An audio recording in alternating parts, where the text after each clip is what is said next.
আমি আপনাদেরকে আজকে এমন একটা রেসিপি বানিয়ে দেখাবো যেটা আপনারা জীবনেও খান নাই। এইটা খাইতে এত বেশি মজা যা বলার মতো না। এই একটা রেসিপি বানিয়ে আপনারা 2-3 প্লেট ভাত খুব সহজেই খেয়ে নিতে পারবেন, এত বেশি মজার হয়। আমি তো কয়েক প্লেট ভাত খুব সহজেই খেয়ে নিয়েছি।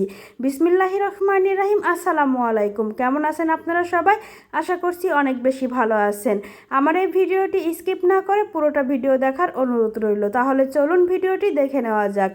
আমি এখানে পাঙ্গাস মাছ নিয়েছি। আমি এখানে পেটের পিসগুলোকে ছোটো ছোটো টুকরো করে কেটে নিয়েছি। আপনারা চাইলে যেই কোনো পিস নিতে পারেন, কিন্তু ছোটো ছোটো করে কেটে নিতে হবে। তারপর দিয়ে দিলাম হলুদের গুঁড়া, মরিচের গুঁড়া আর স্বাদ মতো লবণ দিয়ে খুব ভালো করে মাখিয়ে নিতে হবে। এমনভাবে মাখাতে হবে যেন মাছের গায়ে কোথাও সাদা না থাকে। খুব ভালো করে মাখিয়ে নিতে হবে। আমি হাত দিয়ে খুবই ভালো করে মাখিয়ে নিচ্ছি। আমার এখানে মাছগুলো মাখিয়ে নেওয়া হয়ে গেছে। এখন মাছগুলোকে আমি একটা সাইডে রেখে দেব। সাইডে রেখে দিয়ে তারপর চুলার মধ্যে আমি একটা কড়াই বসিয়ে দিয়েছি। কড়াই বসিয়ে দিয়ে কড়াইয়ের মধ্যে তেল দিয়ে দিলাম। তেল দিয়ে তারপর চুলার জালটাকে আমি হাই হিটে করে দিয়ে তেলটাকে গরম করে নিয়েছি। গরম তেলের মধ্যে এখন মাছগুলোকে দিয়ে দিলাম। মাছগুলোকে দিয়ে আমি একটা একটা করে পুরোটা কড়াইয়ের মধ্যে মাছগুলোকে ছড়িয়ে দিলাম, যাতে তেলের মধ্যে মাছগুলো একটা একটা খুব ভালোভাবে ছড়িয়ে দেওয়া হয়। তারপর মাছগুলোকে চুলার জালটাকে হাই হিটে রেখে ভেজে নেব। একটা সাইড ভাজা হয়ে গেছে, এখন মাছগুলোকে উল্টিয়ে দিচ্ছি।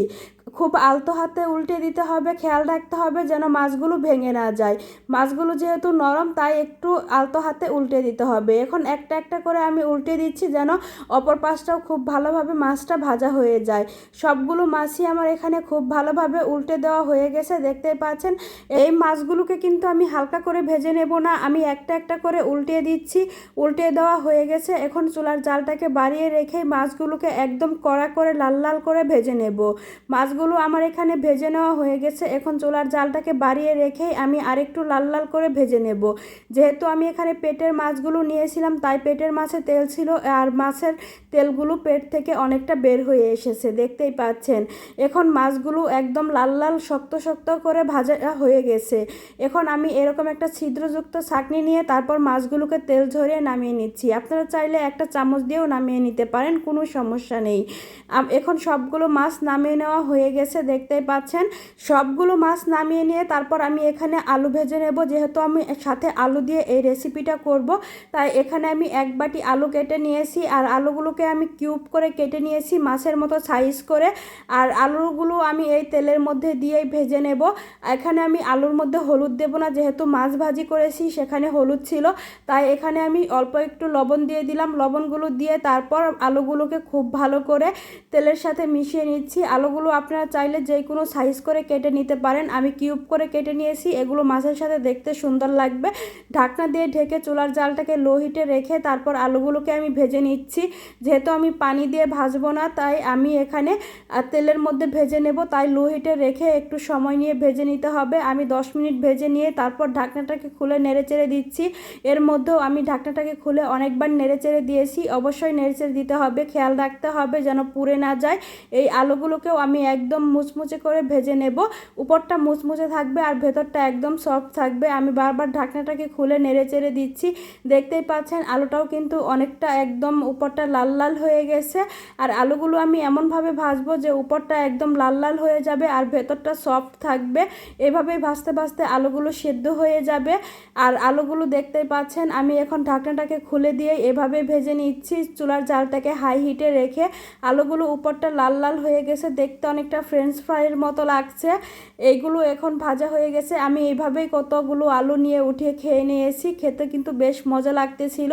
এখন আমি একইভাবে তেল ঝরিয়ে সবগুলো আলু নামিয়ে নেব। দেখতেই পাচ্ছেন আলুগুলো দেখতে কিন্তু অনেক বেশি সুন্দর লাগতেছিল। এখন তেল ঝরিয়ে সবগুলো আলু আমি নামিয়ে নিচ্ছি। সবগুলো আলুই প্রায় নামিয়ে নেওয়া শেষ হয়ে গেছে। এখন এই একই তেলের মধ্যে মশলা দিয়ে তারপর আমি রান্নাটা করে নেব। অবশ্যই আপনারা এই রান্নাটার মধ্যে আলু দেওয়ার চেষ্টা করবেন। আর আপনারা চাইলে যেই কোনো মাছ দিয়েই এই রেসিপিটা এভাবে করতে পারবেন, খেতে কিন্তু অনেক মজার হয়। এখন আমি এই তেলের মধ্যে দিয়ে দিলাম 2টা তেজপাতা, 4-5টা এলাচ, তারপর 3-4 টুকরো দারুচিনি দিয়ে একটু নেড়েচেড়ে ভেজে নেব, খুব সুন্দর একটা সুঘ্রাণ বেরিয়ে আসবে।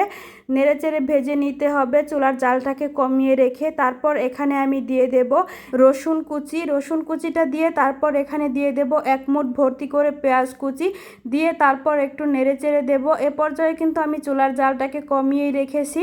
তারপর দিয়ে দিলাম আমি 10-12টার মতো কাঁচামরিচ কুচি। আপনারা যদি ঝাল কম খেতে চান তাহলে আপনার মরিচটা কমিয়ে দেবেন। আমার কাছে আবার একটু ঝাল ঝাল বেশি হলে আমার কাছে খেতে ভালো লাগে, আর এই রেসিপিটা যদি একটু ঝাল বেশি হয় তাহলে খেতে অনেক বেশি ভালো লাগে। তারপর আমি একটু নেড়েচেড়ে নিচ্ছি, পেঁয়াজ আর মরিচটাকে একটু নরম করে ভেজে নিতে হবে। চুলার জালটাকে মিডিয়াম হিটে রেখে একটু নরম করে ভেজে নিলাম। ভেজে নিয়ে তারপর এখানে আমি দিয়ে দেব 1 চামচ আদা রসুন বাটা। আদা রসুন বাটাটাকে দিয়ে চুলার জালটাকে কমিয়ে রেখে এই আদা রসুন বাটাটাকেও আমি ভেজে নেব এই পেঁয়াজ মরিচ আর রসুনের সাথেই।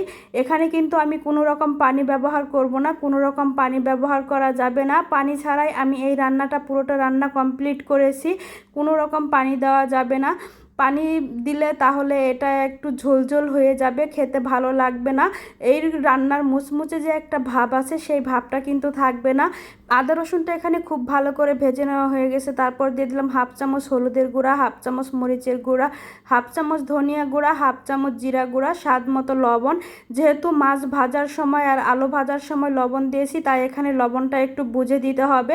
তারপর কয়েক সেকেন্ড একটু মশলাটাকে ভেজে নিলাম। এখানে বেশি মশলাটাকে ভাজা যাবে না, তাহলে মশলাগুলো পুড়ে যাবে, আর মশলাগুলো যদি পুড়ে যায় তাহলে কিন্তু খেতে তিতা লাগবে। মাত্র কয়েক সেকেন্ড ভেজে নিতে হবে, তাহলেই হয়ে যাবে।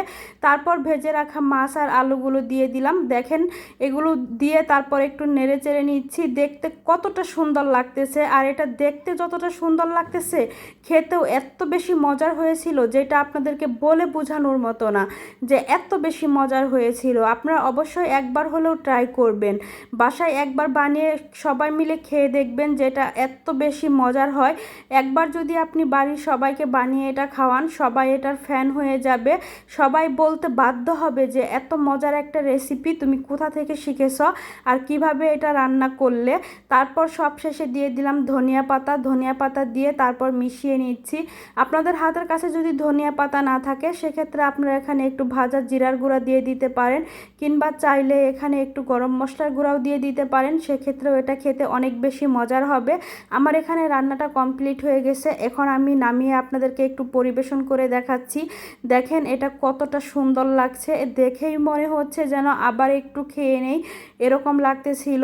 আমি আপনাদের ভাতের সাথে নিয়ে একটু পরিবেশন করে সাজিয়ে দেখাচ্ছি। ভাত নিয়ে একটা কাঁচামরিচ, এক টুকরো লেবু, তারপর সাইডে একটু দিয়ে আমি একটু পরিবেশন করে দেখাচ্ছি। এটা দেখতে কতটা সুন্দর লাগতেছিল আর খেতেও এত মজার। আমি যখন ভাতের সাথে নিয়ে এক লুকমা মুখে দিচ্ছিলাম মনে হচ্ছিল অমৃত মুখে দিচ্ছি, এত বেশি স্বাদ লাগতেছিল। আর ভিডিওটা এডিট করার সময় মনে হচ্ছিল যেন যদি আরেকটু খেতে পারতাম তাহলে মনে আরেকটু শান্তি লাগতো, এরকম লাগতেছিল। কেন যে বারবার খেতে ইচ্ছে করতেছিল, আমি তো অবশ্যই আবার বানিয়ে খাবো। আর ভিডিওটা যদি আপনাদের ভালো লেগে থাকে তাহলে প্লিজ আমার ভিডিওটা লাইক কমেন্ট শেয়ার করে দেবেন।